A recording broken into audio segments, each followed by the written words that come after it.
Hello.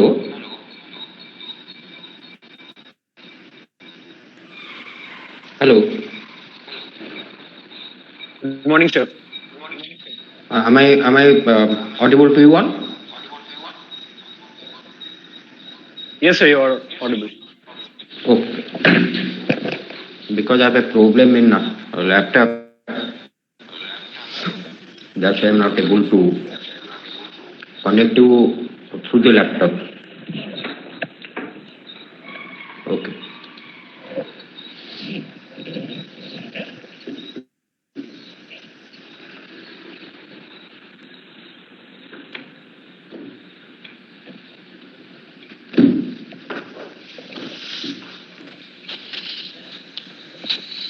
So today we will come to chapter 27.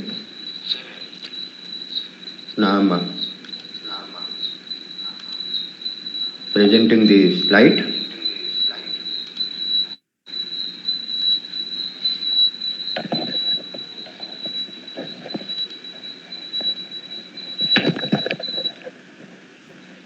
Is it visible?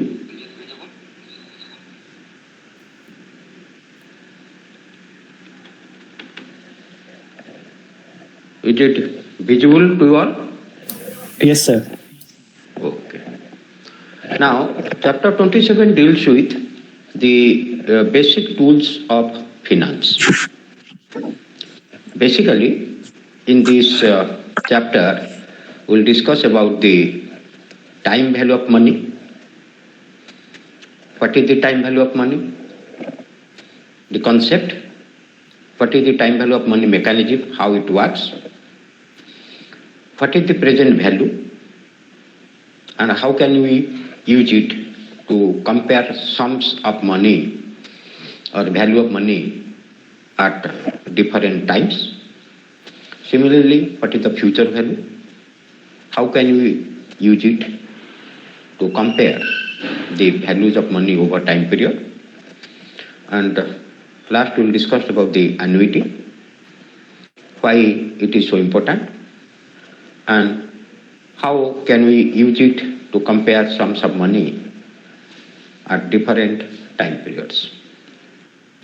Now, from this chapter, mostly you like get questions on problems.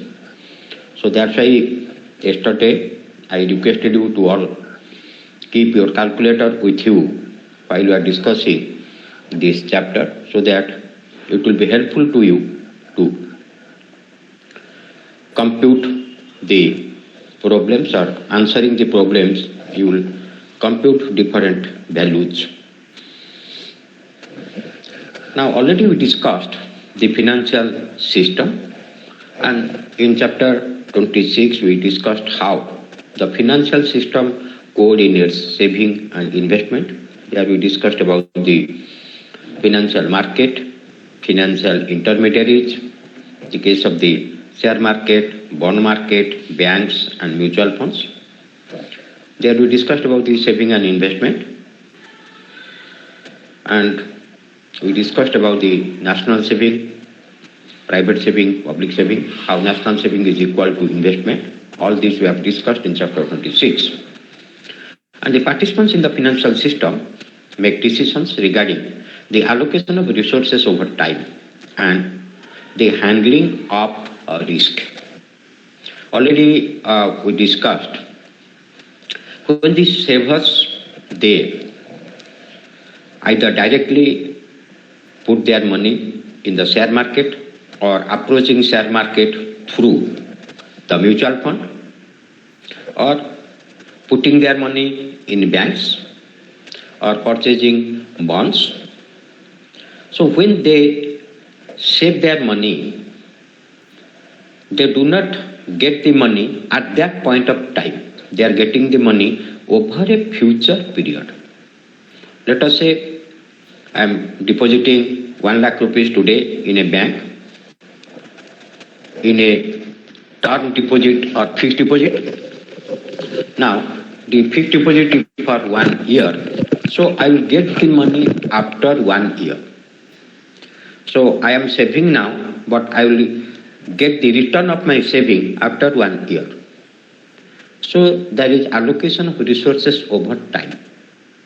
And also there is a risk involved in channelize the saving into the investment. So please anybody just tell me what are the risk involved in saving today and getting the return after some period of time. What are the risks you feel risk is involved in that?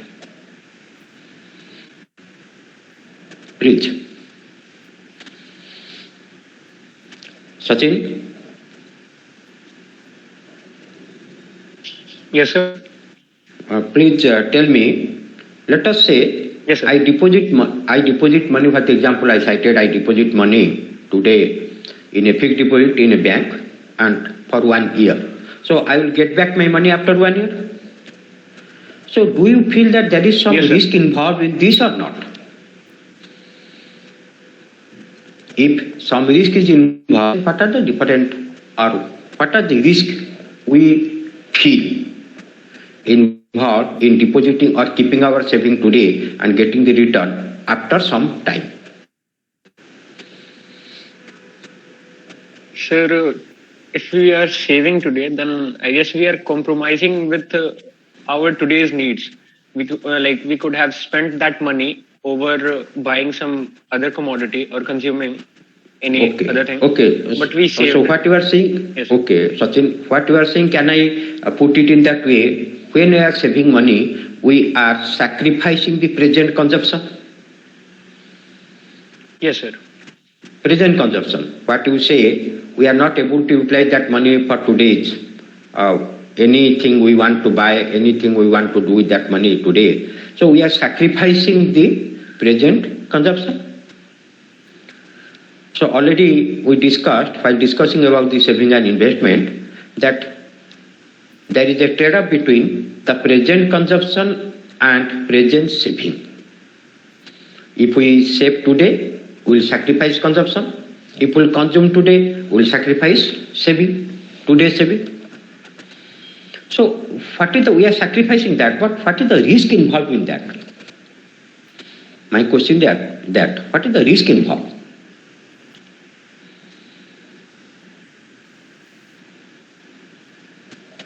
Okay, I will come to that. Now, when we are discussing about the financial system and allocations of resources over time, which involves a risk, it is the finance that discusses these things. So here we can say finance is the field that studies such a decision making. Whether we will save today, if we save today, where we will save, what is the risk involved in that, and every rational consumer always try to, or less rational saver here, always try to minimize the risk. So how we will save, where we will save, and how we will minimize our risk, how we will handle the risk, these are the study matter of the finance. Now what is the concept of finance? In our simple understanding, we perceive finance as money, but this is not the case.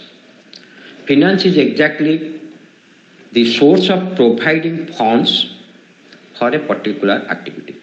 It is the source of providing funds for a particular activity.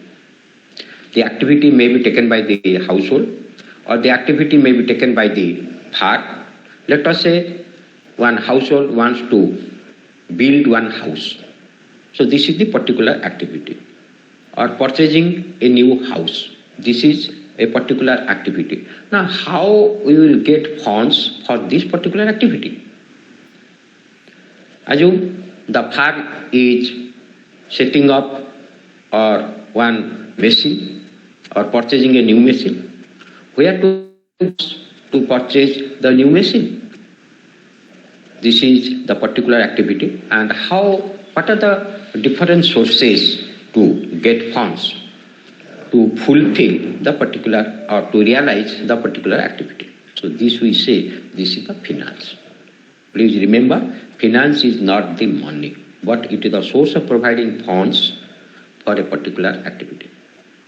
It is the study how people and business evaluate investments and raise capital to fund them. We discussed about the chapter 26 regarding the business people, how they raise funds either from the financial market or from financial intermediaries, and when they raise the capital, always they evaluate the investment proposals. Nobody is raising the capital from the money market or the financial intermediaries without evaluating the investment proposal. Already chapter 1 about rational people think at margin. What the business people they do, they follow the same principle. What are the investments they made today? This is the cost to the business people, and how much they will realize at point of time. What is the return? So what is the cost of investment? What is the benefit from investment? They always evaluate. And the evaluation is always based on the margin, not the total. Already you discussed in chapter 1. So if the marginal benefit is greater than the marginal cost, then the business people will go on investing the capital. The moment they see that the return they will get or the marginal benefit is less than the marginal cost, how much they are investing, then they will stop investing the capital. So always the business people try to make the comparison between the marginal benefit and the marginal cost. And the knowledge of financial tools in professional as personal lives. Professional was mostly for the business people and personal lives for us. So there are the different examples given. Finance is an integral part of the corporate world. How will GM's strategic decision to invest $740 million to produce Chevy Volt, which require the expertise of different disciplines within the business schools such as marketing, management, accounting, operations management and finance. To get the realized fruits of investment, for any investment in the corporate world, not only the production is more important, along with the production, marketing is important, managing the people is important, accounting is important, as well as the operation management and finance. And here, the emphasis will be given on finance.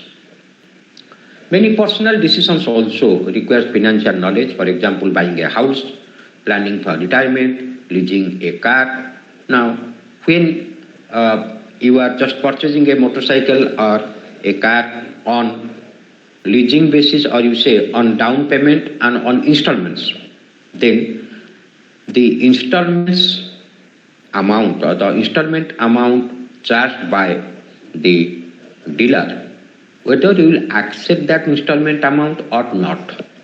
What you are doing, you are making a comparative analysis. If you will pay right now, how much you will pay. If you will pay on installment basis, how much you will pay over a period of time. What is the rate of interest? If you will borrow that amount of money from a bank and pay it today, whether you are able to save some amount of money or not. So these are the decisions is what you are taking at your personal level.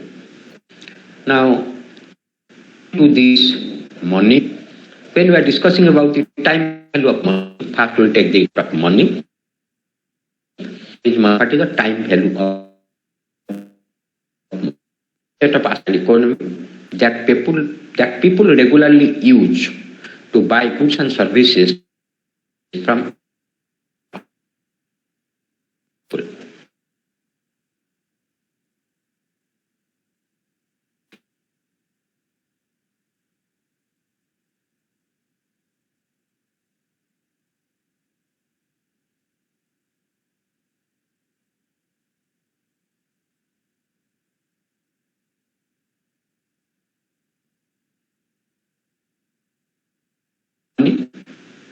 It makes it easier to buy and sell because money is universally accepted. Money then provides us with a shortcut in doing business. So usually the money functions in different ways, and the most important function that money makes is money acts. This is the medium of exchange. It helps in exchange of goods and services more easily. So by acting as a medium of exchange, money performs its most important action. Along with the medium of exchange, money is acting as a store of value. Money is acting as a deferred payment. So there are some other functions of money, and the most important function is the medium of exchange, and because of this, there is the evolution of money over a period of time.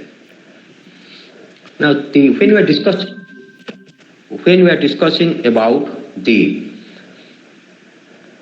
money and the time value of money, we say money has a value. What is the value of money? Value of money depends on its purchasing power or the buying capacity. When 1 rupee purchases in the Indian market or dollar purchased in the US market, how much it is able to purchase. This is the purchasing power.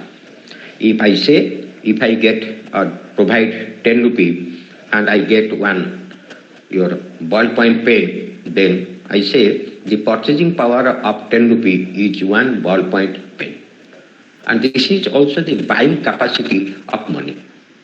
So when we say or when we discuss about the value of money is always represented through the value of a rupee or value of a dollar.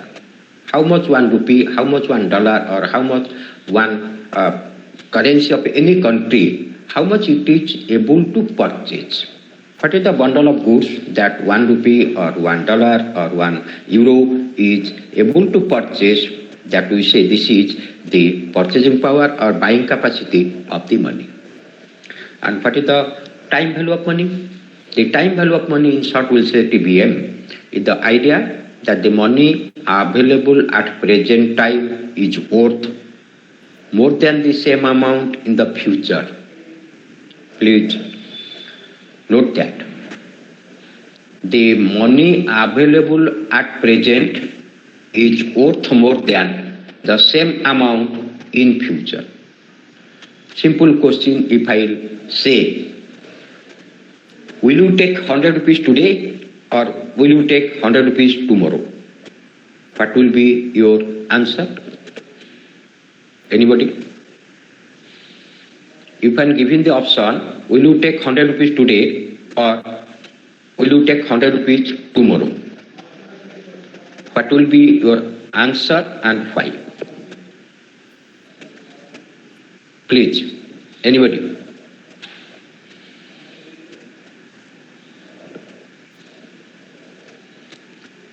Please respond. Am I audible to you all or not?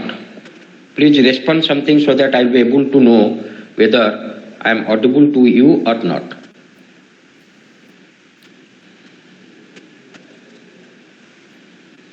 Today. Ayush, am I audible? Yes, Ayush? sir. Yes, sir, you are audible. Okay. Okay. So tell me, this is a very simple question. Will you receive 100 rupees today or you will receive 100 rupees tomorrow? Sir, I will receive the 100 rupees today. Why? Why you are thinking that? Please. Because time has also its value and it affects on the money. So this is my question is, what considerations is in your mind so that you are saying that you will receive 100 rupees today, not tomorrow? So if I have to receive money tomorrow, I should receive 200 rather than 100. Why 200? You think why you will receive 200 tomorrow instead of 100 rupees today? Because sir, I have to receive 100 today, then I should receive 200 tomorrow, per day 100, or like that. So you say if you have been given more amount of money at a future date, then you might think of receiving that at a future date. Yes, sir. Okay. Why? What is the reason? So with the increase of the time, the expectation of the money also increases, or the need of the money also increases. No need of the money. You cannot say that. Anybody else who can help your friend Ayush? Sir, maybe I can invest 100 rupees now and increase it by tomorrow. Okay. So you are now Mr. saying if you invest 100 rupees today, then you can earn more tomorrow. Yes, sir. You mean to say this much? You want to say Yes, sir. this? Yes, sir. Okay. If you keep it in a bank, then you can get some interest on that. So you will not get 100 rupees, you will get more than 100 rupees. So what we say that, we say the money has some earning capacity. Money is able to earn something at a future date. If money is able to earn something at a future date, then if you have been paid more at a future date, then you will like to sacrifice 100 rupees today and get something more than the 100 rupees at a future date. After 1 year, if the rate of interest is 10%, then if you have been given more than 110 after 1 year, then we will like to forgo the 100 rupees today. Am I clear or any doubt on that? Please try to understand this. So we say money has a earning capacity. That's why you should not take the same 100 rupees tomorrow instead of getting 100 rupees today. So we prefer some amount of money today in trading up this for tomorrow, because money is able to earn something, or we say money has a earning capacity. Second,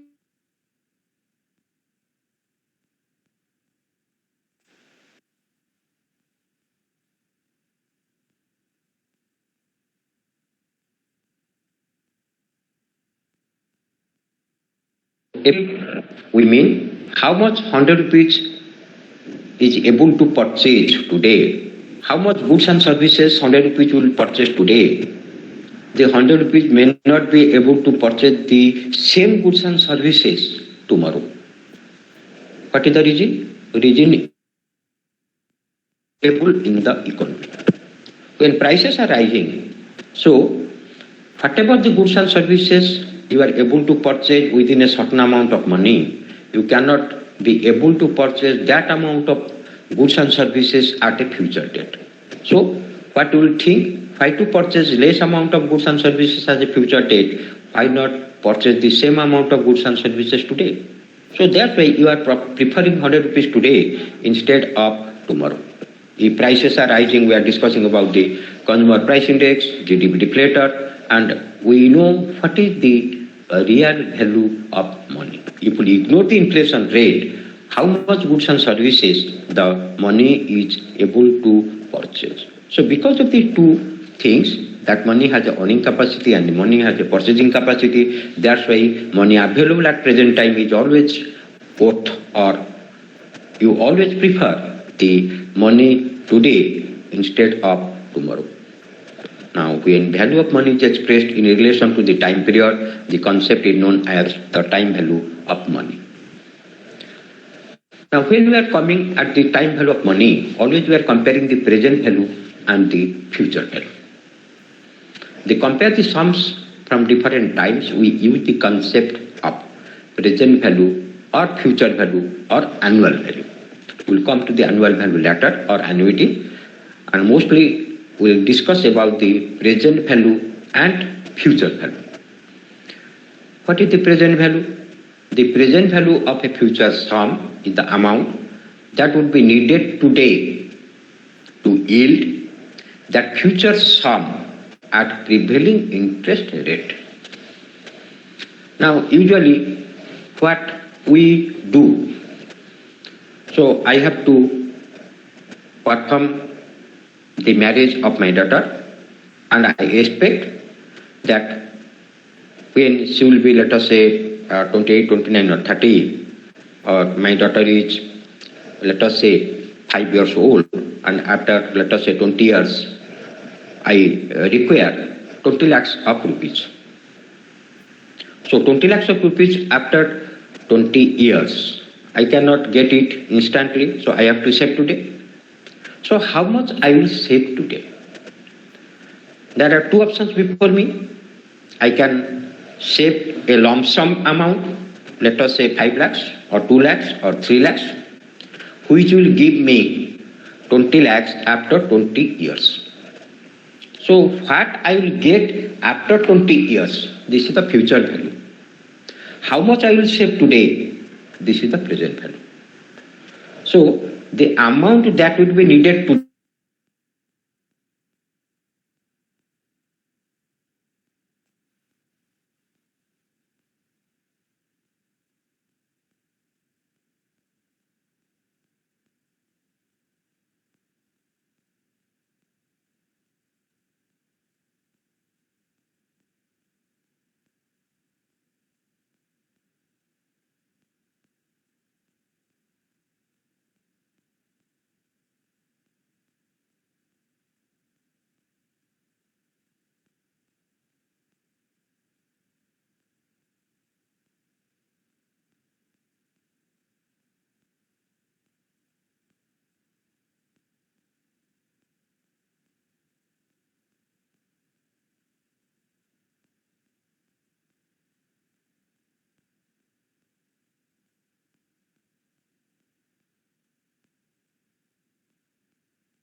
Excuse me, sir. Your mic is off.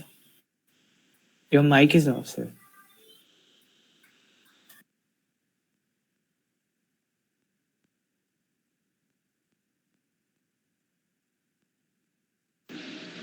Thank you. So am I audible right now? Yes, sir. Okay. Now, when we discuss about the present value or future value, it has always a reference. What is the reference when we say present value? It has a reference to the future sum and the rate of interest. When we discuss about the future value, it has also a reference to the present sum and the rate of interest. The example I cited, when I save 3 lakhs rupees today, this is the present value. Present value of which future sum? What is the future sum? Future sum that I want to get 20 lakhs rupees after 1 year. When I want to get 20 lakhs rupees after 1 year, so this is the future sum. And when 3 lakhs rupees is now getting a value of 20 lakhs after 20 years. Now what is the rate of interest? At which rate of interest the 3 lakhs rupees is compounded into 20 lakhs rupees. So the 3 lakhs rupees, when I am taking about the 20 lakhs rupees at a future date, so 3 lakhs rupees is compounded into the 20 lakhs rupees. If I will deposit 3 lakhs rupees today, if the rate of interest is 10%, how much I will get after 20 years? This is the process of compounding. Now, if I require the 20 lakh rupees after 20 years, how much I will keep today? What is the present value? This is the process of discounting. So, two processes, please remember. One is the process of compounding. Second is the process of discounting. When we want to find out the future value of a present sum at a given rate of interest, we say the process is compounding, or how much is the present value of a future sum. When we want to find out the present value of a future sum, this is the process of discounting. When we want to find out the future value of a present sum, this is the process of compounding. finding future value of a present sum is the process of compounding. Finding present value of a future sum is the process of discounting. Please note these two terms. Present value of a future sum is the process of discounting. Future value of a present sum is the process of compounding. Now, when we are discussing this, mostly we will go to a cash flow diagram, and it will make our analysis much easier. So, we are observing this cash flow diagram, and this cash flow diagram, we have now two process or two flows of money. One is the cash inflow and another is the cash outflow. Cash outflow is the amount of cash this is going out of us. What we are giving, this is the outflow. How much we are receiving, this is the inflow. So usually the outflow is represented through the arrow downward and inflow is represented through the arrow upward. And the periods here 1, 2, 3, 4 like this is the time period. And here this 0 time period is the present. After we complete 1 year, at the end of 1 year, we say this is the time period 1, time period 2, year 1, year 2, year 3, year 4, and like this. How much we are paying today? The example I cited, this is the present value. After n years, how much I will get? This is the future value. So usually, if we represent this in a cash flow diagram, it will be easier on our part to understand the concepts. Now, this time cash flow diagram, this A1, A2, A3, A4, they are known as the annual value or ordinary annuity. So while discussing this cash flow diagram, we'll discuss about the present value, about the annuity, about the future value. The example I cited, I require 20 lakhs rupees after 20 years. How much I will save? How much I will save? I have now two options. One option, keeping a lump sum amount today, at present at 0. Let us say this is the 3 lakhs rupees I am putting today. Now after 20 years, N is 20. After 20 years, I will get 20 lakhs rupees. Another option, I may not be able to save 3 lakhs rupees today, but I can be able to save some small amount of money each year. Let us say I will save 80,000 rupees each year or 50,000 rupees each year. If I will save 50,000 rupees each year, if I will give this 50,000 at time period 0, 50,000 at time period 1, 2, like that. So after 20 years, how much I will get? So this putting 80,000 or 50,000 each year is known as the annuity. We have also the case, I will retire from service, I want a regular income. What I will do? I will save something today, this, and I will get a regular income at the end of each year or at the end of each month. If I will keep, let us say, 10 lakhs rupees today. Now, after each month, I am expecting that I will get 5,000 rupees. Different options are there. I will get it till my death, or I will get it for 10 years, or 15 years, or 20 years, like this. So, if we represent the figures in the cash flow diagram, it will be easier on our part to understand the time value of money and to solve the problems. Now, when we say time value of money, would you prefer $10,000 today or $10,000 in 5 years? Already we discussed. Definitely we answer that we require $10,000 today. And the time provides the opportunity to postpone the consumption and earn interest. A trade-off between the present consumption and future saving, already we discussed. And when we are discussing about this present value and future value, we already discussed it as a reference to an interest. And when we are discussing the interest, we have two types of interest already you have discussed in your high school days. One is the simple interest and second is the compound interest. Simple interest is paid or earned only on the original amount or the principal or the borrowed land. If I say 100 rupees I invest or I save today, if the rate of interest is 5%, after 2 years, how much I will get, how much I will earn. Simple interest for each year I will get 5%. On 100 I will get 5 rupees. So in 2 years I will get 10 rupees. So after 2 years I will get 110. Or if I will borrow 100 rupees with the condition of 5% rate of interest per annum simple, then I have to pay 110 after 2 years. But when we are coming to the compound interest is the interest paid or earned on any previous interest earned, as well as on the principal borrowed or lent. The example I cited, 5% rate of interest per annum compounded annually.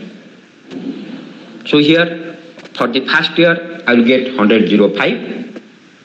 100 is the principal, 5 is the interest. For the second year, how much I will get? I will get 5% on 105. This is 5.25. So at the end of 2 years, I will get 110.25. So here, I am not only getting interest on my principal, also I am getting interest on the interest. So at the end of the second year, I will get the interest on the principal, 5% for 2 years, that is your 10 rupees, and 5% on 5 rupees, that the interest I get at the end of the first year, that is 25 paisa. So I will get a total 110 or 110.25 rupees at the end of the second year. This is the compound interest.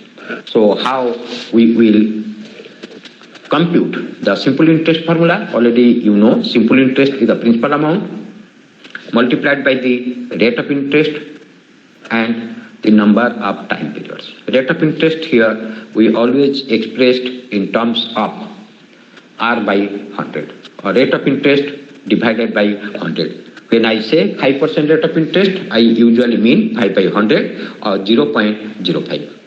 And N is the number of years. Already you know that. I need not go to detail on this. So here, assume you deposit $1,000 in an accounting year, 7% simple interest for 2 years. What is the accumulated interest at the end of the second year? So principal is 1,000. Rate of interest here 7% means what I told you. This is 0.07 multiplied by 2. So how much interest you are getting? Simple interest. This is 140. So after 2 years, what is the total amount you will get? Principal amount 1,000 plus this is 140. You are getting 1140 at the end of the second year. Future value of the what we observe here, the interest we are calculating, and what is the future value of the particular sum? This is the principal plus the simple rate of interest. Principal 1,000 is the previous example, and $140 is the simple rate of interest, and we are getting together $1,140 at the end of the second year. Now, compounding, already I told you, the accumulation of a sum of money where the interest on the sum of interest on the sum earns additional interest. This is the compounding process. When interest is calculated on interest, that is we say the simple interest and compounding interest, and this is the concept of compounding. And future value of simple or single deposit in the timeline, when we are depositing 1,000 rupees at time point 0, after second year how much we will get at the 7% rate interest. So future value of the year 1, PV1 refers to future value of 1. This is principal into 1 plus r to the power 1. First year, how much we will get? So if we will take this this P naught plus SI. What is the simple interest? Simple interest is the principal amount multiplied by the rate of interest multiplied by the N. So we have the P0 plus P0 into R into N. If I take P0 outside, then I am getting, how much I will get there? P0 whole into 1 plus R multiplied by N that we are putting here. 1 plus R. And what is the N here? N is the rate time period. And here we are taking, this is the power 1 plus R to the power A. So if we put these values, 1000 rupees, rate of interest 0.7, so P0, $1,000 into 1.0, R is 0.07, so if we put it 1.07 to the power 1, then we are getting this is 1070. And what is the interest we are earning? The interest we are earning, this is 10 or 70 at the end of one period, first period. Now, if we go to the second period, in compounding interest, what we'll get? This is the future value of period 1. This is 1070. In the second year, how much we'll get over 1070? So this is PV1, 1070, fall into 1 plus R to the power 1. Or if we extract the or simplify PV1, PV1 is equal to P0 into 1 plus R to the power 1. I am writing P0 into 1 plus R to the power 1 into 1 plus R. So what I am getting? P0 into 1 plus R to the power, where R is the rate of interest, 2 is the time period. So in this way, if we go it, then what is the future value of the, after n year, future value after the n year is equal to P0 into 1 plus R to the power n. Please remember that. So future value, if the rate of interest is compounded annually, then the future value of any sum of money after n years will be present value multiplied by 1 plus R to the power n, where n is the time period and R is the rate of interest expressed in R by 100. Now, this is one example. Julie Miller wants to know how large her deposit of $10,000 today will become at a compound annual interest of 10% for 5 years. So, you are depositing 10,000 rupees. So, after 5 years, what she will get? Now, your time period is equal to 5, rate of interest is equal to 0.1, and if we put it in the equation, 10,000 into 1 plus 1 to the power 5, we are getting 16,105.10. Now from this future value, we can find out what is the present value. Now, if we want to get 1,000 rupees after 2 years, how much we will deposit today? What is the present value? So from the formula, what we are getting? The future value, we say present value multiplied by 1 plus R to the power n. So future value will be present value present value is equal to future value divided by 1 plus R to the power n. Now here, how much we will deposit today? Present value, so that we will get $10,000 after 5 years. If the rate of interest is 10%, what we will do here? Present value is equal to future value, $10,000 divided by 1 plus R is equal to 0.1, 1 plus 1.1 to the power 5, that will get $6,209. So the future value of 6,209.21, if the rate of interest is 10% is equal to $10,000, or the present value of $10,000 to be received after 5 years. If the rate of interest is 0.1 is equal to 6,209.21. So this is what the present value and future value of a single amount. Any doubt on this? Any doubt on this? Now, if I have no doubt, I am going out of your sharing this screen.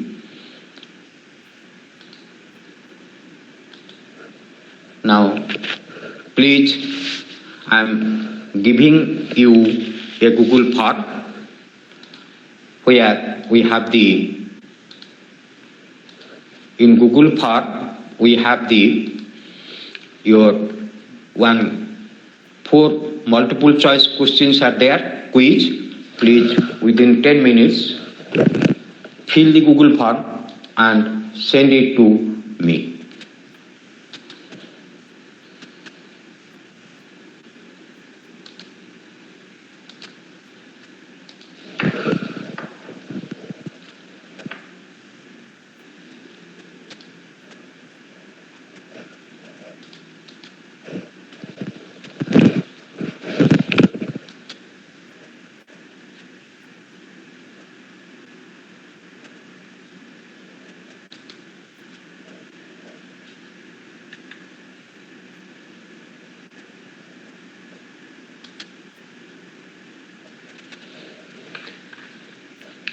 So please tell me whether you received the link for the Google form or not.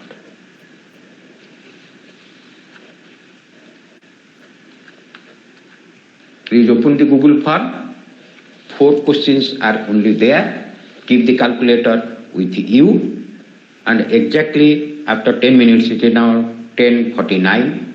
So at 11, the form will be automatically closed. Any question on this?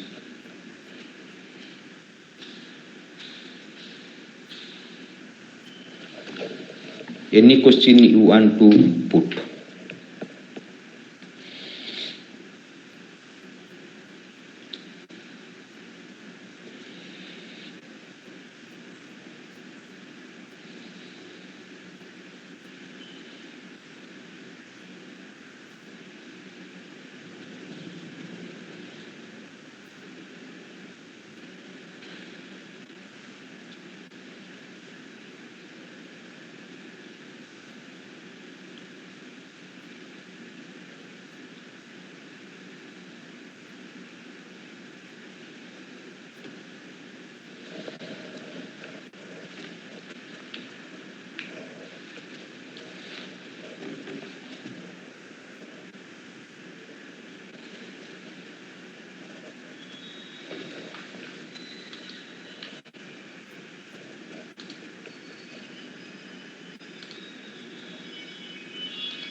5 minutes more.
So last minute, please submit.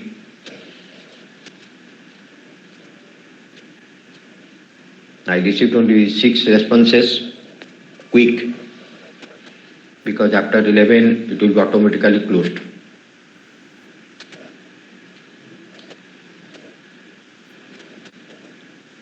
Please submit it quickly.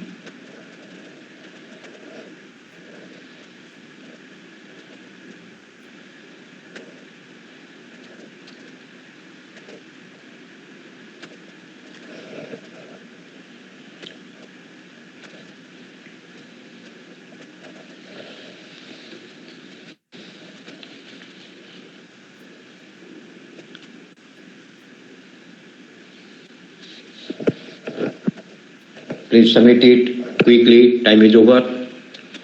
Thank you all.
Good morning to all of you.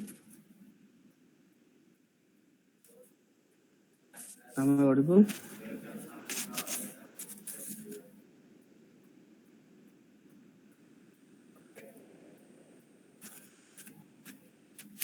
Hello. Good morning, sir. Yes, sir, you are audible. Okay.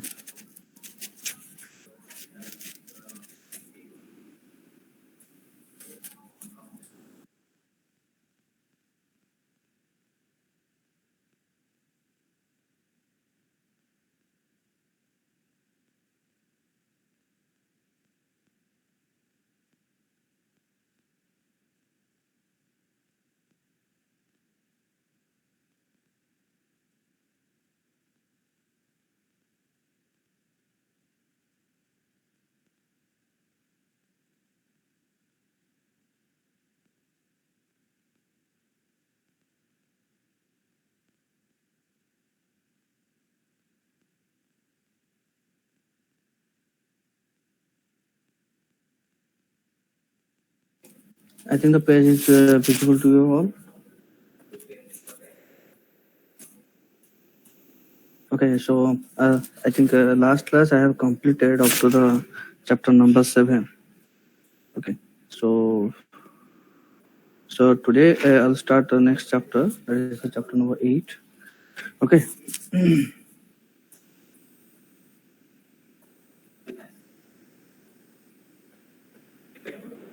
Chapter 8. That is the fundamental sampling distributions.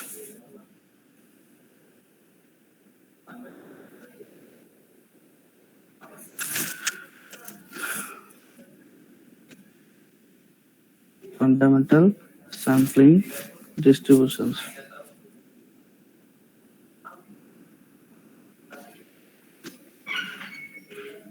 Okay. So, what is this fundamental? I think I have already discussed with you in the first, I think in the first lecture or something, that what is a population and what is a sample.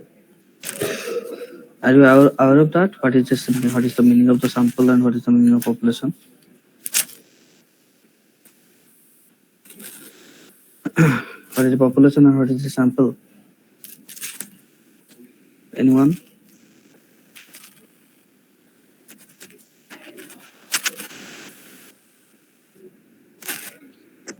Sample is the universal set. Sample is the universal. Sample is not a universal set. Population is the universal set. That means the group or set of the element that you are doing some experiment or statistical experiment. That is the population, and a part of the population is called as a sample. Okay, so what is the need of drawing the sample? Because there are many reasons. Few of them that I'll tell you that total. That means if you want to study any population, total population, you need to study the total population is not possible always. Okay, so that's why what we need is a part of the population that will represent the total population. Okay, so I think याद नहीं है तो बता देता हूँ क्या है population and sample.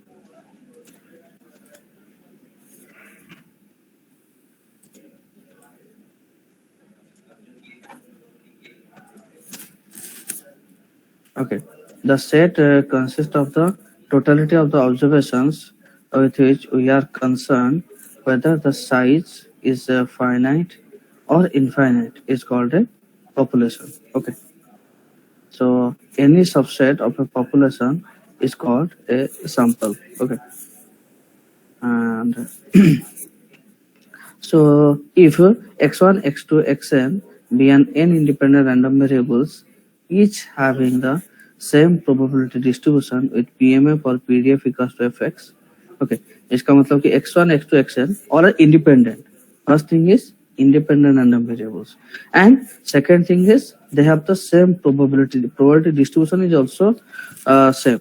तो हम इसको जनरली कभी कभी IID भी लिखा जाता है, देखोगे, independent identically distributed random variables. IID means independent identically independent independent then identically distributed. Generally IID random variables कहा जाता है. सो यहाँ इंडिपेंडेंट, यहाँ पे फर्स्ट है इंडिपेंडेंट है और probability distribution with PMF x equals to PMF और PDF जो भी है. यदि कंटिन्यूस होगा तो उसके लिए PDF यूज करेंगे. यदि तुम्हारा discrete है then you have to use the PMF. Okay. Define x1 x2 xn to be the random sample of size n. Okay. x1 x2 क्या है? Random sample of size from the population. क्योंकि fx एक distribution हमें पता है, x1 x2 xn एक random sample हम कहते हैं. जैसे कि एक पॉपुलेशन है तुम्हारे पास, मान लो कि एक स्टूडेंट का पॉपुलेशन तुम्हारा, फॉर एग्जांपल तुम्हारा जो बैच है उसके वहां से वो पॉपुलेशन है तुम्हारा, तो तुम्हारी x1 x2 xn, तो मतलब कि n वहां पे पॉपुलेशन का जो डिस्ट्रीब्यूशन है, मान लो हाइट का डिस्ट्रीब्यूशन है, तो वो फॉर एग्जांपल सेम. तो x1 x2 xn हम कुछ n sample random sample choose किए वहां से. Okay. n sample of size n from the population fx, and we write the joint distribution as f of x1 x2 xn, that is equals to f of x1 into f of x2 into up to f of xn. In other words, a random sample consists of independent and identically distributed IID random variables. Okay. Independent and identically distributed random variables. Okay. इसको जो कि मैं बता रहा था. Clear? IID random variables क्या है, समझ में आया?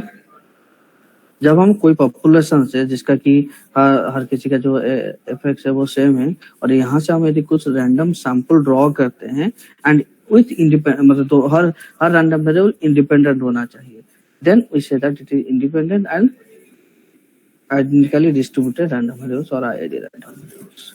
ठीक है.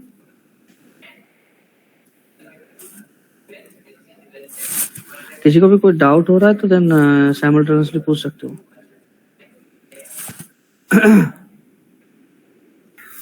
सर IID और है, बस आवाज नहीं है उस टाइम. क्या आवाज नहीं आ रहा है क्लियर? नहीं, मेरा नेट थोड़ा स्लो है. ओके ओके, अभी सुनाई दे रहा है? हाँ सर, अभी आ रहा है. IID का मीनिंग है कि इंडिपेंडेंट एंड आइडेंटिकली डिस्ट्रीब्यूटेड. क्या है, जैसे कि एक छोटा सा एग्जांपल देता हूँ, समझ जाओ. यदि x1 will follow a normal distribution with mean equals to 0 and 1. x2 will also follow a normal distribution with 0, 1. तो हर किसी का क्या है, हर कोई x1 x2 xn हर किसी का यदि नॉर्मल 0 1 फॉलो करता है, देन इसमें क्या है, so all are identically distributed कहा जाएगा, क्योंकि हर किसी का जो डिस्ट्रीब्यूशन है सेम है. मीन इक्वल्स टू 0 है and the variance is equals to 1. ठीक है. So that's why this is called independent and identically distributed. Okay.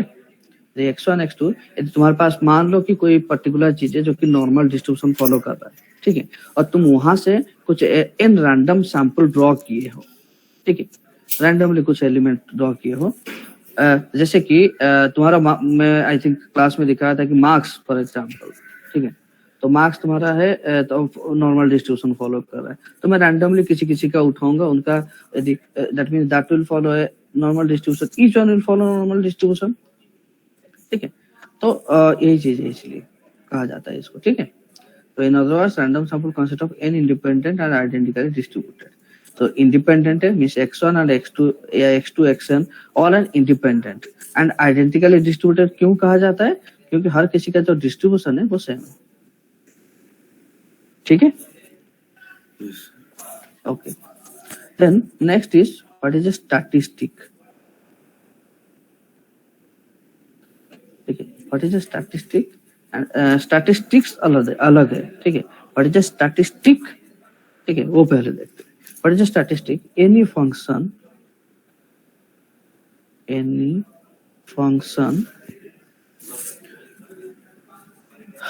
of the random variable or random variable constituting a random sample.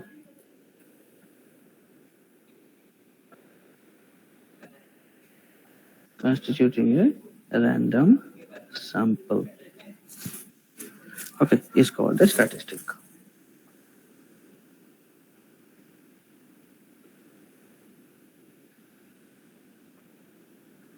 Okay, any function of the random variable constituting a random sample is called a statistic. ठीक है, तो कोई भी function मान लो कि कुछ examples देखते हैं, ठीक है, जैसे कि मीन मान लो, तो x1 x2 x1 x2 xn तुम्हारा रैंडम सैंपल है, so mean is equals to x bar, so that is equals to sum 1 by n into summation of xi. So this is a function of xi, I equals to 1 to n. So there is a function of xi, ठीक है, there is a function of xi, so that's why this is called as a statistic. या तुम मान लो कि तुम्हारा variance है, ठीक, variance, सो जैसे कि तुम small S square find out करते थे, या कैपिटल एस स्क्वायर होता है, सिमिलर हम कैपिटल एस स्क्वायर डिफाइन करते हैं, that is 1 by n summation of xi minus x bar whole square I equals to 1 to n. ठीक है, तो ये है हमारा statistic. Any function of this, या तुम मान सकते random variable, any function of the random variable that is called as a statistic. या तुम मान लो कि और भी कुछ फंक्शन डिफाइन कर सकते हैं, जैसे कि maximum of x I's I equals to 1 to n, तो ये भी एक फंक्शन है या नहीं, maximum of x i's, this one is also a statistic. So कोई भी any function of this x1 x2 random sample x1 x2 xn that is called as a statistic. ठीक है, क्लियर? यहाँ तक कोई डाउट है तो पूछो।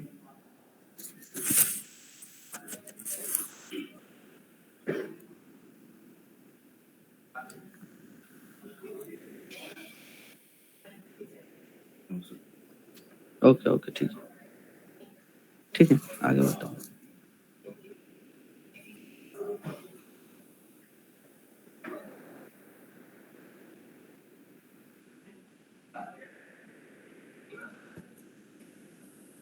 Then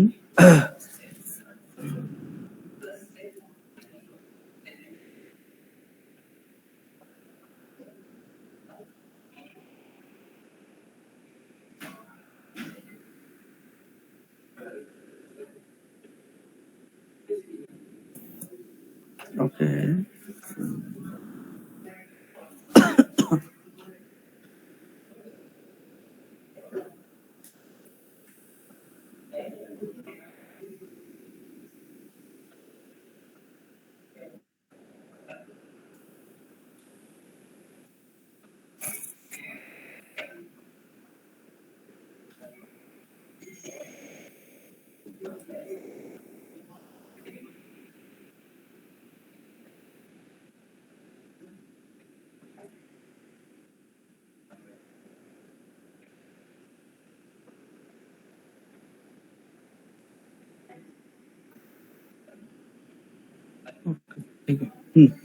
so the sample median, I think all of you know that sample median, that is x n plus 1 by 2 if n is odd. That means first of all, what you have to do, you have to arrange this x1 x2 xn in the increasing or the any decreasing order, whatever you want. Then in this rule you have to follow. Okay, So 1 by 2 into xn plus 1 plus xn and n by 2 plus 1.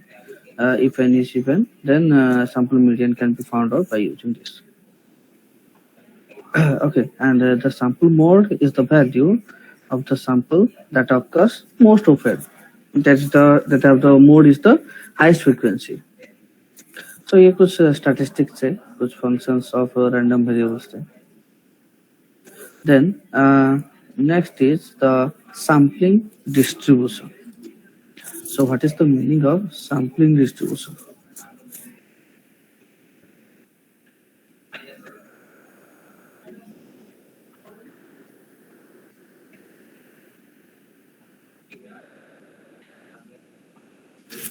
So what is the sampling distribution? The probability distribution of the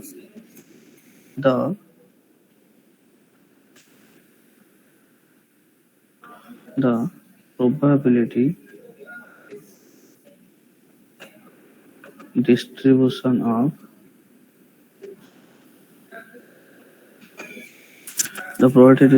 of a statistic is called a sampling distribution.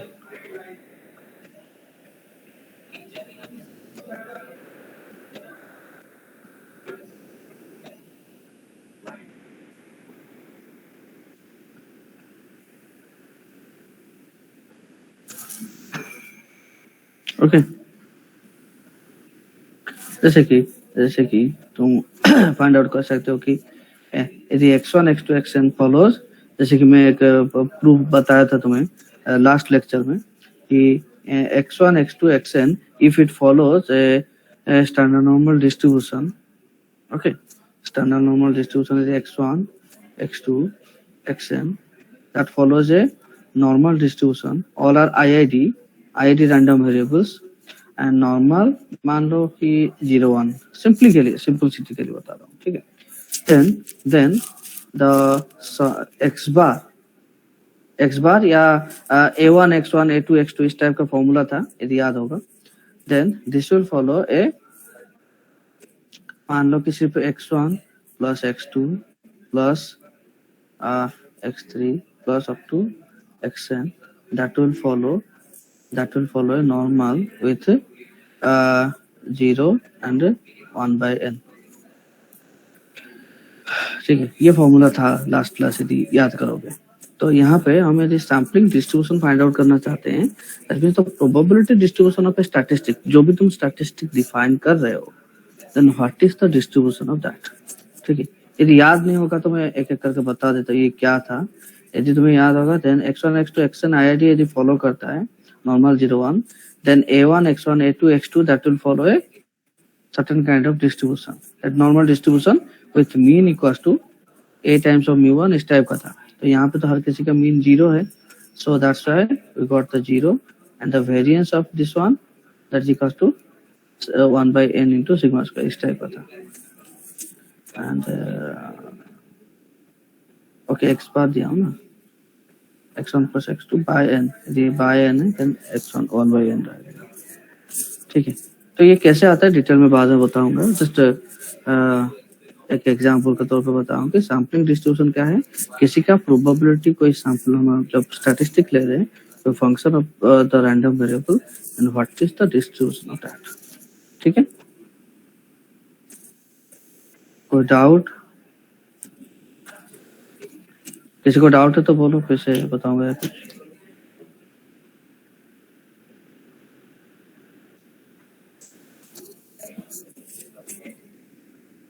Sachin clear?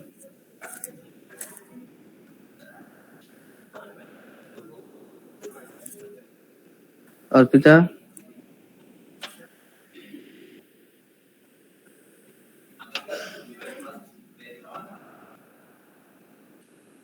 Is the concept clear to all of you? Okay. ठीक है, next part जाते हैं. तो अभी यहाँ पे proof कर देता हूँ, जो अभी बता रहा था उसी को प्रूफ कर देता हूँ. ठीक है, सैम्पलिंग डिस्ट्रीब्यूशन ऑफ मीन्स. ठीक है,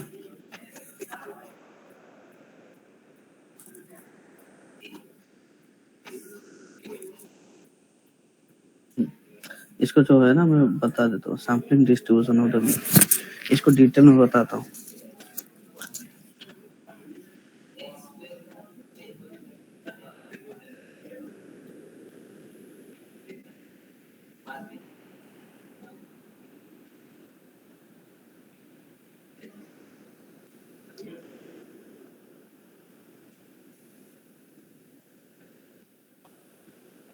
sampling distribution of the means, okay.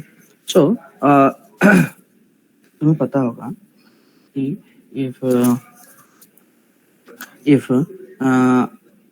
तुम्हें यदि 7.11 वाला जो मैं बताया था आपको, वो थ्योरम में दिखा देता हूँ, wait a minute.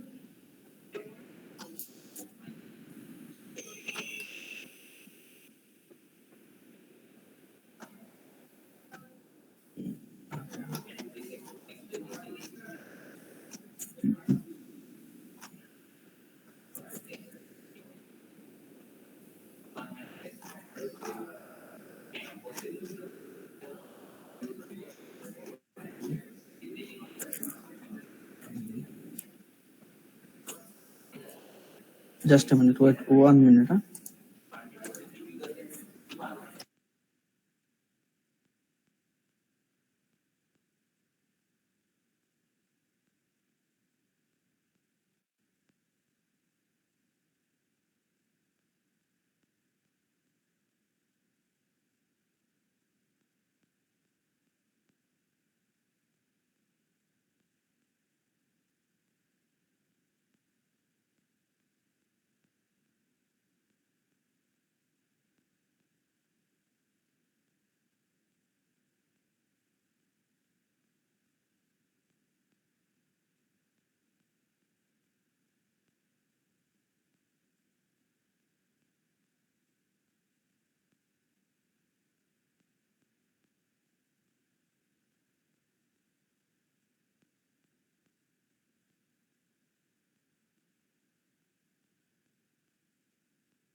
This one I have told you that if x1, x2, xn are independent random variables having normal distributions with means mu1, mu2, mu1, and the variances sigma 1 square, sigma 2 square, sigma square n respectively, then the random variable y equals to a1 x1, a2 x2, an xn, that will have the same normal distribution with mean equals to a1 times of mu1, a2 times of expectation of x2, that is mu2, and an times of expectation of xn, that is mu1. Okay? And variance, that is equal to sigma square y, that is equal to a1 square sigma 1 square plus a2 square sigma 2 square plus an square sigma n square. ठीक है?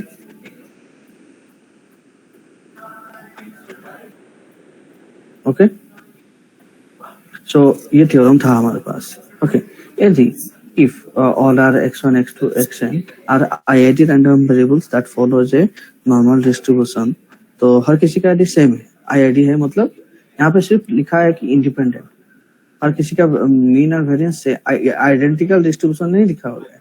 यदि identical distributed होगा तो क्या होगा कि x1 will follow a normal distribution with mu sigma square, x2 will follow same normal with mu sigma square. Similarly, all others xn will follow normal mu sigma square. Fine. Okay. Okay. So all will follow the normal with mu sigma square. Fine. Then okay. Done. So here, if x1, x2 all will follow this normal distribution, so यदि मैं y define कर रहा हूँ क्या x bar that is the इसको y यदि मानते हैं, then that is equal to सिर्फ 1/n हम multiply करते हैं, x bar that is equals to 1 by n times of x1 plus x2 up to xn. यहाँ पे सिर्फ a1 का जगह क्या लिखा हूँ? a1 का जगह a1 is 1 by n, a2 is 1 by n, a3 is an is 1 by n. तो हर किसी का मैं वैल्यू सेम किया. So x bar equals to a x1 plus x2 plus xn divided by n. Obviously that is. So उसका क्या distribution है? So y or that is x bar that will follow what kind of distribution? With means equals to mu of x bar क्या होगा? a1 is your 1 by n. So 1 by n times of mu1 plus 1 mu1 is mu plus 1 by n times of mu2 that is mu. Similarly 1 by n times of mu. So this is equal to 1 by n times of mu plus mu plus mu n times. So that is n mu by n. So this gets cancelled. So remaining is mu. So mu of x bar that we found out that is equals to mu. So x bar will follow a normal distribution with mean equals to mu. And what will the variance? From here, just try to calculate it. So variance sigma square of y, or that is x bar. So that is equals to sigma square of x bar में लिखता हूँ, y confusion हो गया. So that is equals to a1 square sigma 1 square. a1 square means तो यहाँ पे तो a हर किसी का a1 a2 n सेम है, तो मैं उसको एक साथ लिखता हूँ 1 by n square into sigma 1 square. Sigma यहाँ पे वेरिएंस भी हर किसी का सेम है, सो सिग्मा स्क्वायर प्लस ये भी होगा सिग्मा 2 स्क्वायर में sigma square up to sigma n times. This is n times. So this will be equal to 1 by n square into n sigma square. एक n cancel हो गया तो यहाँ बचा sigma square bye. So from here you get that x bar will follow a mean equals to mu and variance equals to sigma square. So this is the distribution of mu and that's a normal distribution.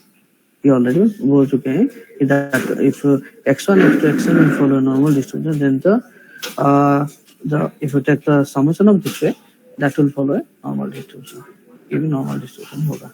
With the mean equals to this one, mean हम find out किया यहाँ पे mean and the variance equals to this one. So x bar will follow a normal distribution with mean equals to mu and the variance equals to sigma square. कैसे हुआ समझ में आया या अभी डाउट है?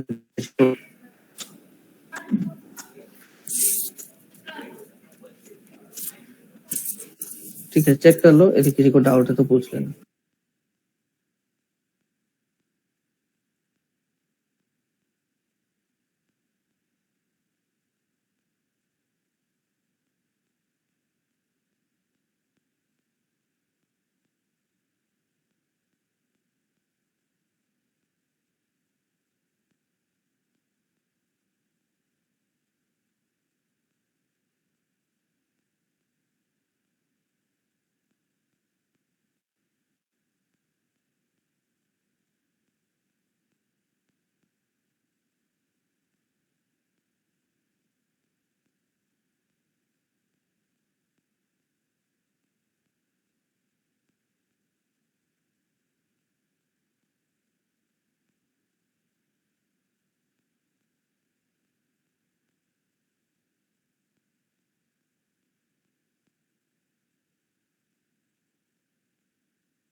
अरे समझ में आ रहा है नहीं, कोई कुछ रेस्पॉन्स भी नहीं मिल रहा है किसी से, मैं इसलिए थोड़ा वेट किया था।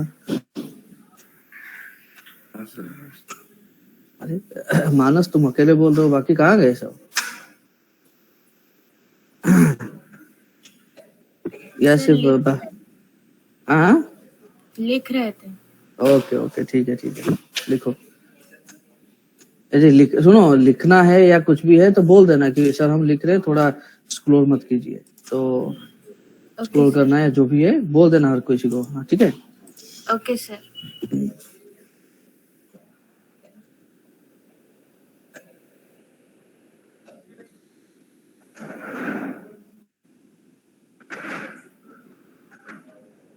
ओके ठीक है, नेक्स्ट प्रोसीड करते हैं। ओके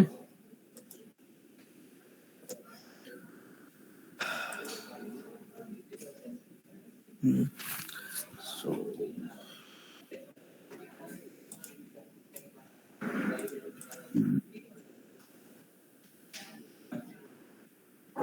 ये हो गया तुम्हारा sampling distribution of the mean. ठीक है, next one of the important theorem here, that central limit theorem. ठीक है, सो ये सेंट्रल लिमिट थ्योरम है क्या? सो सेंट्रल लिमिट थ्योरम ये बहुत यूज होता है हमारा स्टैटिस्टिक्स फील्ड में। This is central limit theorem. So what is the central limit theorem? This states you that if x1, x2, xn be a sequence of not only IIT random, this is a sequence of IIT random variables taken from a population with mean equals to mu and the variance equals to sigma square। यहाँ पे देखो एक चीज है कि taken from A population दिया है, मतलब कि नॉर्मल डिस्ट्रीब्यूशन है, नॉर्मल पॉपुलेशन है, या कौन सा पॉपुलेशन ऐसे डिफाइन नहीं है।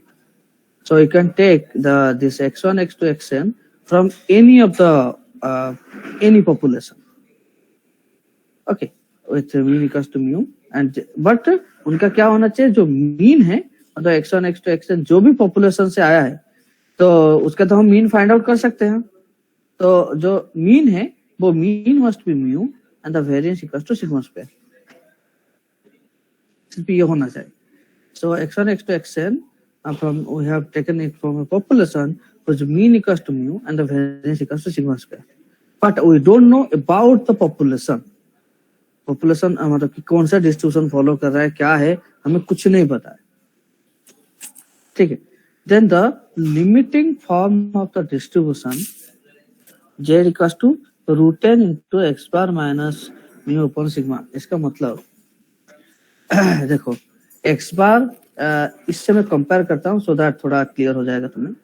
ठीक है, यहाँ पे if x bar follows a normal distribution with mean equals to mu and the variance equals to sigma square by n, तुम्हें पता है कि यदि x follows a normal distribution with mu comma sigma square then x minus mu upon sigma that will follow a normal distribution with mean equals to 0 and variance equals to 1।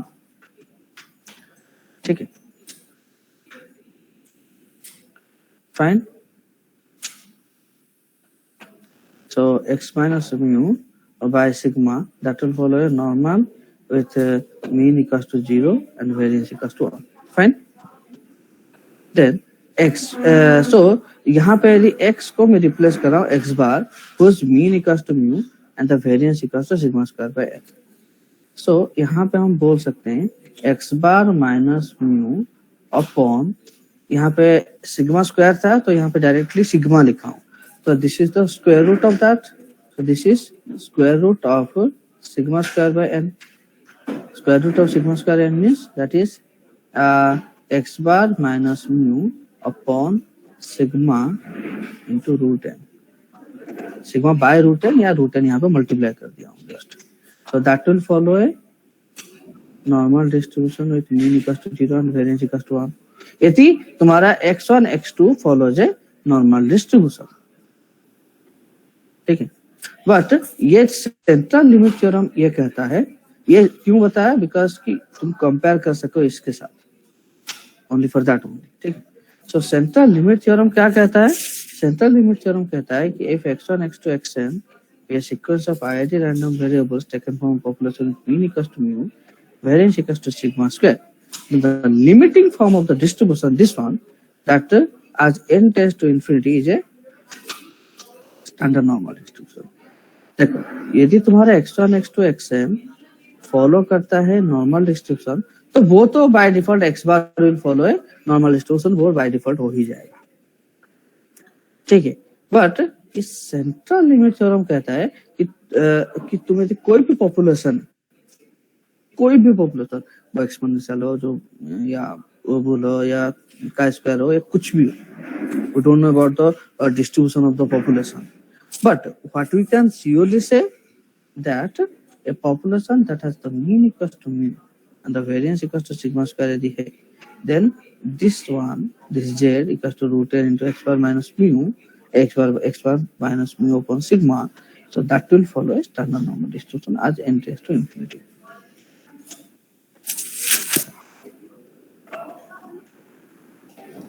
इसका मतलब कि तुम x1, x2 जितने last sequence of numbers लोगे, ठीक है, then तुम्हारा जो मतलब कि जो z है, मतलब कि root n x bar minus mu upon sigma, that will also follow a same standard normal distribution. ठीक है.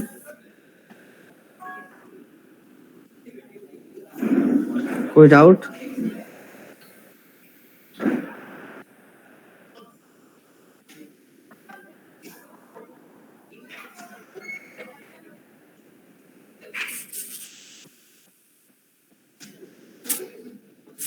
Okay.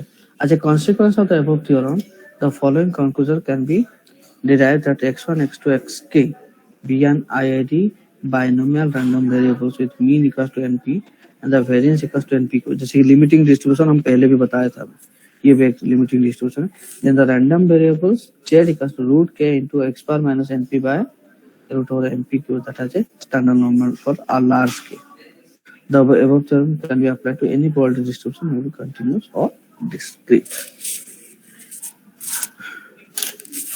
ये बहुत इंपॉर्टेंट थ्योरम है, यदि किसी को नहीं समझ में आया तो पूछो. That a limiting form of distribution है. हाँ, ये एक लिमिटिंग डिस्ट्रीब्यूशन.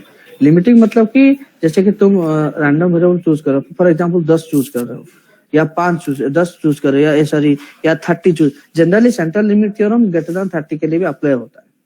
तो हम मानते ये हैं कि 30, यदि तुम्हारे पास मान लो 100 सैंपल्स है, ठीक है, तो उसका यदि तुम मीन फाइंड आउट करोगे ना, जो उसका डिस्ट्रीब्यूशन होगा वो तुम्हारा मतलब कि नॉर्मल डिस्ट्रीब्यूशन होगा. ठीक है. इसको अलग तरीके से हम समझ सकते हैं, बट पता नहीं तुम लोग को कॉम्प्लिकेटेड होगा या क्या होगा, इसलिए मैं नहीं बता रहा हूँ उसको. हाँ, एक्चुअली डिस्ट्रीब्यूशन जितना पता होगा तो then you can understand it clearly. कोई डाउट?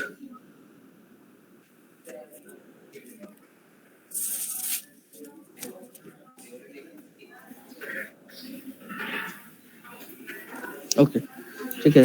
यदि किसी को लिखना है तो लिख दो. सर, हाँ सर वो नीचे वाला में बस के ही चेंज हुआ है ना, क्योंकि के लार्ज डिस्ट्रीब्यूशन है इसलिए के लिखा है.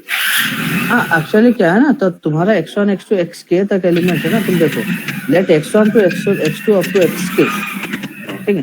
तो यहाँ पे जो x बार होगा ना, ठीक है, z जो है x बार, मैं बता देता हूँ इसमें क्यों हुआ. देखो,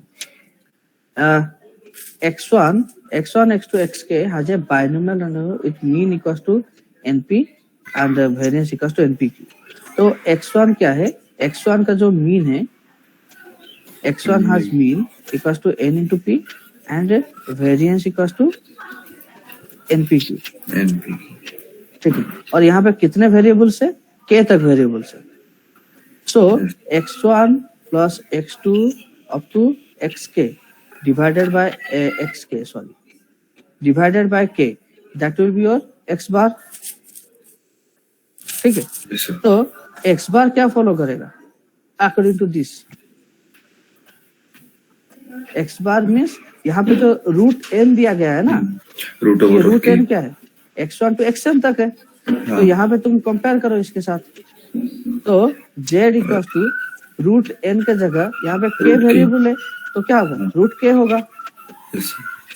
रूट k इंटू यहाँ पे x बार तो है, x bar minus mu is NP divided by sigma.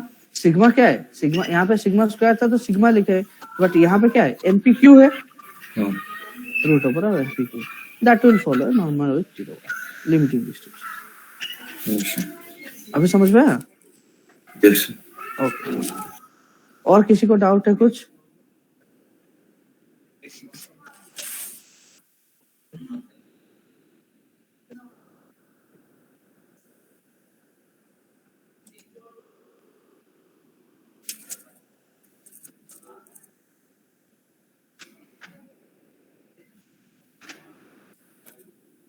Okay, कुछ यहाँ पे ठीक, एक प्रॉब्लम सॉल्व करते हैं यहाँ पे।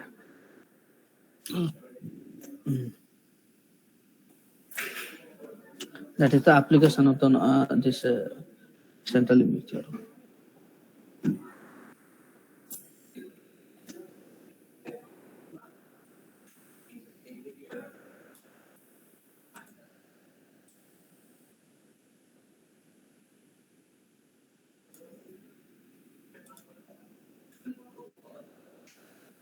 Okay, all of you just first understand the question, try to read out the question, then can you figure out what is this, मतलब कि कौन सा वैल्यू क्या किस तरीके से लेगा? थोड़ा तुम लोग कोशिश करो इसको कैसे सॉल्व करेंगे।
Okay.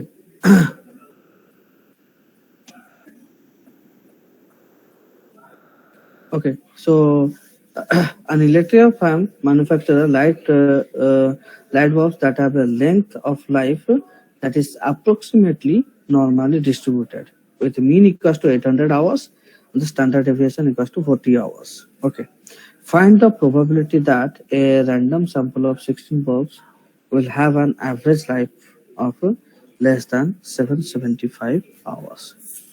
तो यहाँ पे मीन गिवन है तुम्हारे पास एंड स्टैंडर्ड डेविएशन भी गिवन है, स्टैंडर्ड डेविएशन गिवन है, ठीक है, वेरिएंस का मतलब कि नहीं दिया गया है।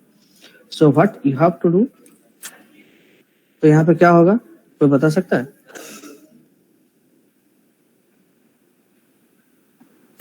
रूट ओवर ऑफ 16 का क्या होगा 9 की जगह? तो z इक्वल्स टू क्या है, तो फाइंड 16 बल्ब्स है, 16 बल्ब्स में x1 x2 xn 16 है, तो n इक्वल्स टू 16, तो root over of 16 into x bar, what is x bar minus mean, x bar minus mean equals to 800 hours divided by 40. This will follow as a limiting distribution, that will follow normal distribution. This will follow a normal distribution with 0,1. ठीक है, तो x बार भी mean है ना? हाँ, x बार भी mean है, but वो तुम्हारा जो प्रॉब्लम है वहां पे, ये एक्चुअली ये जो है ना x बार, तो x बार ही लिखूंगा ना मैं, because that is a function of the random variables. जो x बार यहाँ पे एक रैंडम वेरिएबल है, x बार जो है ना रैंडम वेरिएबल, बता रहा हूँ, रुको wait a minute. So then so x bar minus, तो हाँ यहाँ पे क्या होगा, so what is the probability of, they find the probability that the random sample of 16 balls which have average life. यहाँ पे देखो किसके लिए प्रॉब्लम गिवन है, यहाँ पे नहीं दिया है कि what is the probability the life of this, average life पूछा है। Average life is less then 775 hours, that means what is the probability of x bar that is less than 775 hours. 775. Is it clear? Question. यहाँ पे पूछा है probability of average life is less than 775 hours. इसलिए so what is the probability of x bar less than 775? Am I right?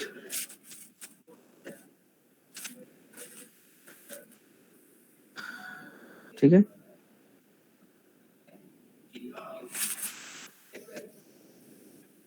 Okay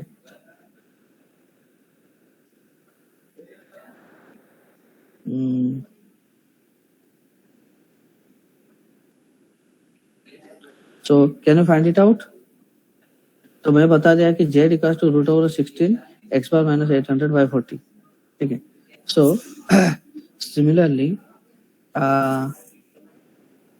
so यहाँ पे क्या होगा, probability of x bar, so x bar minus 800 divided by 40 in root over of 16 is 4, so that is less than, तो यहाँ पे x बार के जगह तुम क्या लिखोगे, 775, 775, क्योंकि x bar is less then 775 है, तो x बार माइनस 800 है, माइनस 800 डिवाइडेड बाय 40 है, so divided by 40 into root over 16 means 4, so that is, तो ये फॉलो करता है, ये तुम्हारा z distribution, so that is implies probability of this one is your z, तुम्हें पता है, तो z is less than 4 into 775 minus 800 divided by 40।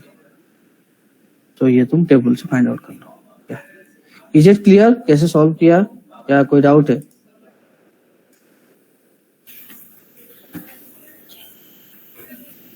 Check कर लो, यदि फिर भी किसी को डाउट है तो पूछ लेना, ठीक है। मैं और एक क्वेश्चन दूंगा अभी, तुम लोग खुद से सॉल्व करना पड़ेगा। Wait just 1 minute.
कोई भी डाउट नहीं है? ठीक है, एक काम करता हूँ मैं, एक्चुअली यहाँ पे एक क्वेश्चन दे देता हूँ तुम्हें, यहाँ पे लिख देता हूँ उस क्वेश्चन को, ठीक है, और तुम उसका जो सोल्यूशन है वहाँ पे टाइप, मैं एक आज का क्विज के लिए एक अभी गूगल फॉर्म सर्कुलेट कर देता हूँ, उसमें सिर्फ आंसर लिखना, ठीक है, क्वेश्चन मैं यहाँ पे शो कर दूंगा, ठीक है।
Okay, for quiz test already, I will just share a link with you, Google link. Okay, Google form link.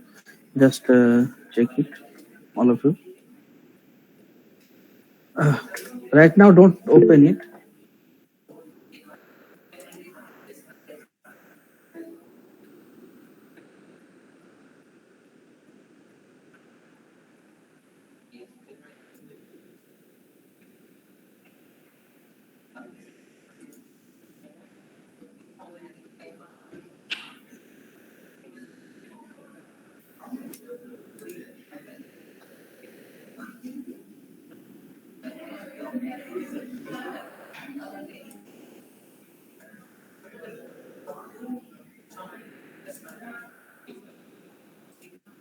Okay, right now open it and solve the question that I have given to you and submit it. Okay, all of you do it.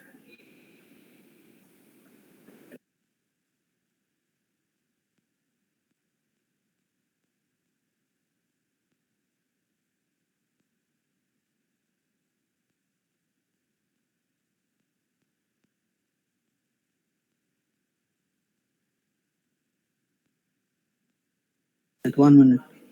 1 minute. All of you, just 1 minute. Wait for 1 minute.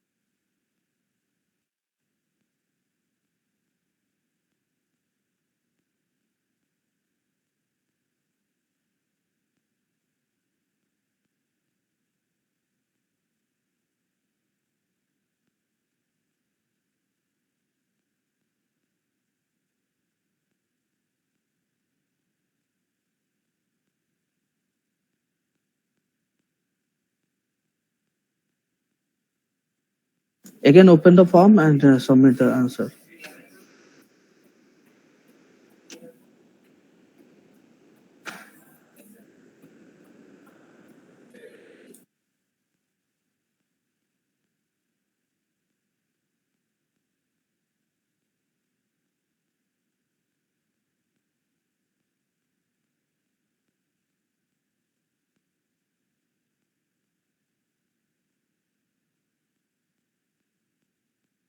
पूछा गया है कि probability कौन 12 hours लिखा है?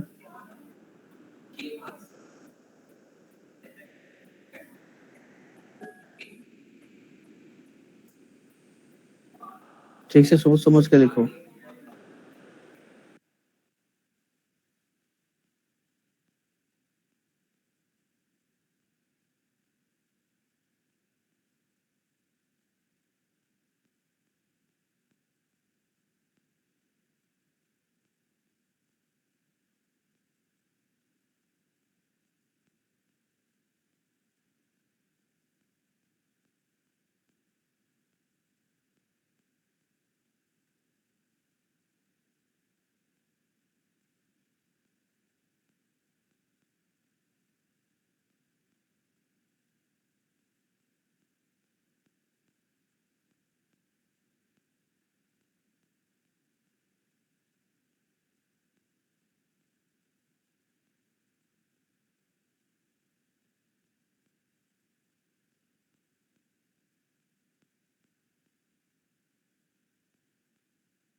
Only 5 have submitted. Others, please submit.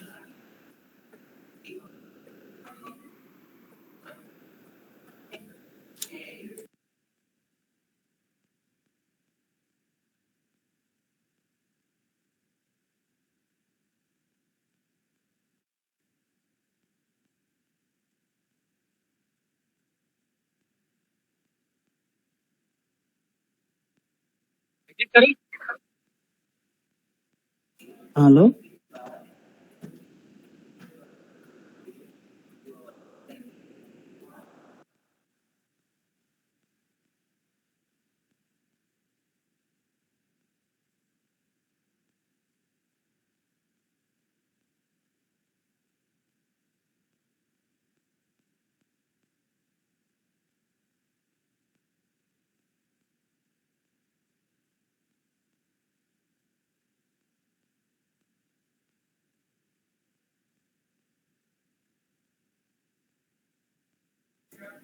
Okay, last 1 minute.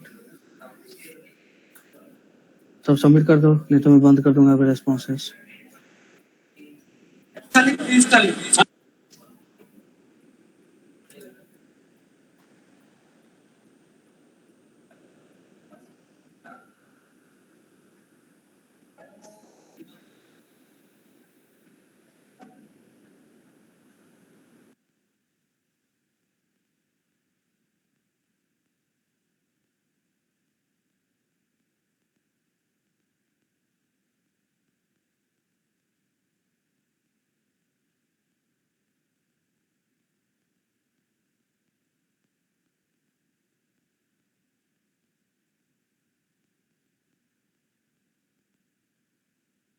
ठीक है, मैं रेस्पॉन्सेस बंद कर रहा हूँ.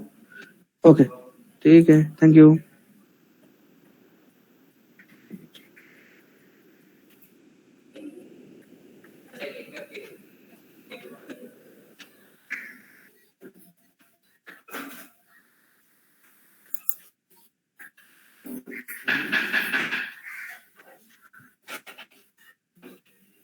Distribution of 16.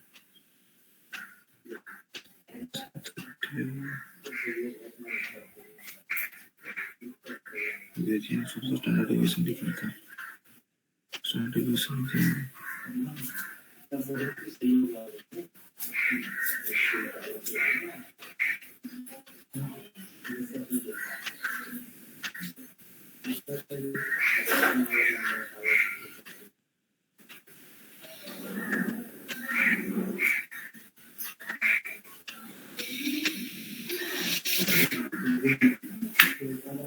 मानस मास्क पहन ले.